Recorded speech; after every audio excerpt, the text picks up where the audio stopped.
আম্মু, এই নাও, আমি তোমার কাছ থেকে 1,000 টাকা নিছিলাম না, এটা সেই 1,000 টাকা, এবং এটা এক্সট্রা 200 টাকা। এই 200 টাকা আবার কিসের? আর বললো না, গতকাল একটা ফ্রেন্ড ফোন দিয়ে বলে তার 1,000 টাকা খুব প্রয়োজন।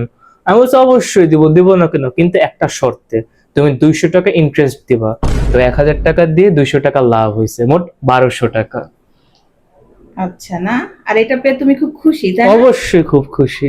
কোনো, মনে করো যে বিপদে পড়া লোককে 1,000 টাকা দিয়ে সাহায্য করা খুবই ভালো কথা, অবশ্যই। কিন্তু তার বিনিময়ে তার কাছ থেকে এই যে তোমরা বলো ইন্টারেস্ট, এটা বাংলায় কি বলে জানো? সুদ। बात तो सही है। আর সুদ খাওয়া আমাদের ইসলাম ধর্মে একটা গুনাহের কাজ, চরম লেভেলের গুনাহের কাজ, যেটা করা কখনোই ঠিক না। তুমি একটা বিপদে পড়া মানুষকে উদ্ধার করো, তাকে সাহায্য করো, সেটা খুবই ভালো কাজ, এটা আমাদের ইসলামে খুব ভালোভাবে গ্রহণযোগ্যতা আছে। কিন্তু তার বিনিময়ে যে সুদ নেওয়া, যেটাকে তোমরা বলো ইন্টারেস্ট, এটা গুনাহ, এটা পাপ। এটা তাকে উপকার করা না, এটা তাকে আরো বিপদে ফেলা, তার উপকারের প্রতিবাদ নেওয়া। না, আমি বুঝতে পারছি।